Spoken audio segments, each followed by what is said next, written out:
Mtumishi Donald Orina, how are you doing? Niko poa ndugu yangu. A quick one. What is the role of holy angels?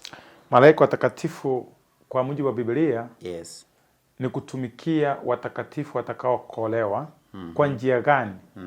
Kuwaelekeza, kuwalinda na kuwaokoa. Hata maandiko yanavyosema kwamba malaika wa Bwana hufanya kitu akiwaokoa na kuwazingukia na kuokoa wanaomcha Mungu. Kwa hivyo majukumu yao ni mengi, ndio maana tunaona katika Biblia wanaingilia kati. Yesu wakati anataka kuuawa na Wayahudi kwa kuambia ukweli, malaika anamficha.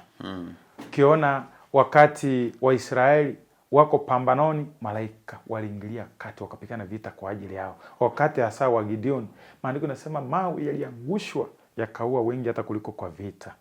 Yaani malaika wanajitokeza mara nyingi.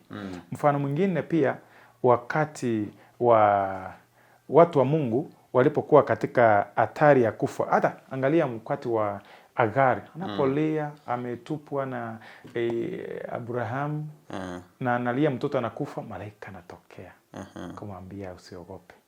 Kwa hivyo malaika kazi yao, watakatifu ile uliuliza vizuri, kazi yao ni kutumikia watu wa Mungu kwa ajili ya wokovu. Wanapokata tamaa, wanapokuwa katika hatarini ya mauti, njia inapokosa, wanawaelekeza. Hata kuna wakati mwingine hata watu wanatoa ushuhuda kwa sijui nilitokaje katika hali hiyo. Maajali njiani ndio wanaokoa.